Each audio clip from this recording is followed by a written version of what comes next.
As a nation of 1.4 billion people, China has achieved remarkable success in its economy, technology, and global influence. However, behind these accomplishments lies a stark reality: the Chinese government's oppression of its citizens. From stringent censorship to mass surveillance, from the persecution of political dissidents to the systematic marginalization of ethnic minorities, the Chinese Communist Party, CCP, employs a range of policies and tactics to curtail basic freedoms and strip away individual rights. This oppression not only impacts personal lives but also poses a profound threat to the freedom and development of society as a whole. This essay examines the facts of the Chinese government's oppression of its people, shedding light on its mechanisms and consequences. Suppression of free speech. One of the most glaring forms of oppression is the Chinese government's restriction of free speech. The Internet censorship system, commonly known as the Great Firewall, blocks numerous foreign websites and information sources, limiting citizens' access to diverse perspectives. Social media platforms like WeChat and Weibo are heavily monitored, with sensitive keywords and topics automatically filtered. Users who post undesirable content may face warnings, account suspensions, or even detention. According to Freedom House, China ranks last globally in internet freedom. Moreover, traditional media is entirely state-controlled, and news reporting must align with the party's propaganda directives. Journalists and bloggers who expose corruption or criticize the government are frequently arrested. For instance, in 2020, citizen journalist Zhang Zhan was sentenced to 4 years in prison for reporting on the early stages of the COVID-19 outbreak in Wuhan. Such suppression not only stifles public discourse but also instills fear among citizens when expressing their opinions. Mass surveillance and erosion of privacy. The Chinese government subjects its citizens to comprehensive surveillance, further eroding their freedoms. The nationwide Skynet project has deployed hundreds of millions of cameras equipped with facial recognition technology, capable of tracking individuals' movements in real time.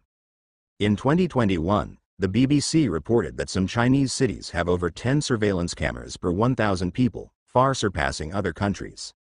Additionally, the social credit system takes surveillance to new heights. This system assigns credit scores based on citizens' behavior, such as traffic violations or social media activity. Those with low scores may be barred from purchasing high-speed train or airplane tickets or entering certain professions.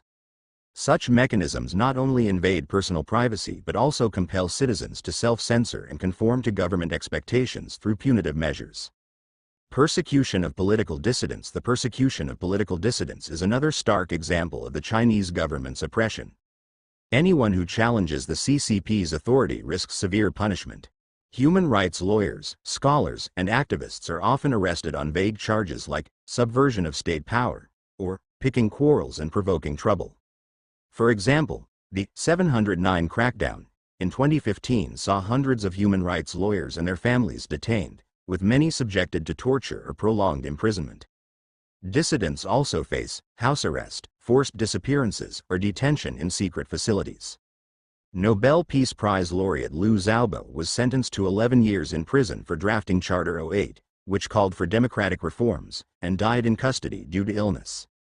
These cases demonstrate the government's zero-tolerance policy toward dissent, denying citizens their right to political participation. Systematic persecution of ethnic minorities. The Chinese government's oppression of ethnic minorities is particularly severe, especially in Xinjiang and Tibet. In Xinjiang, Uyghurs and other Muslim minorities face systematic persecution. According to reports from the United Nations and human rights organizations, over 1 million Uyghurs have been detained in so-called re-education camps since 2017, where they endure forced labor, cultural assimilation, torture, and even sexual violence. The Chinese government describes these camps as vocational training centers, but extensive evidence reveals their purpose is to eradicate Uyghur culture and religious identity. In Tibet, Tibetans' religious freedom and cultural expression are similarly curtailed.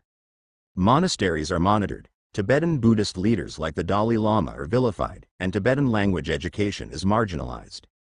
Protesters are often violently suppressed, and self-immolations are frequent. These policies not only violate the basic human rights of ethnic minorities but also expose the government's hostility toward cultural diversity. Economic and social control. The Chinese government also oppresses its people through economic and social policies. While economic reforms have spurred growth, the rights of ordinary citizens are often disregarded. Farmers lose their land to forced demolitions with inadequate compensation, while workers face harsh conditions, and independent labor unions are banned. In 2021, the International Labor Organization reported instances of forced labor in China, particularly in Xinjiang's cotton and textile industries. Furthermore, the hukou household registration system restricts rural residents' access to equal education, healthcare, and job opportunities in cities, perpetuating social inequality.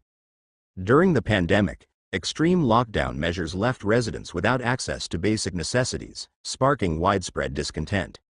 These measures reveal that the government often prioritizes stability and economic growth at the expense of public welfare.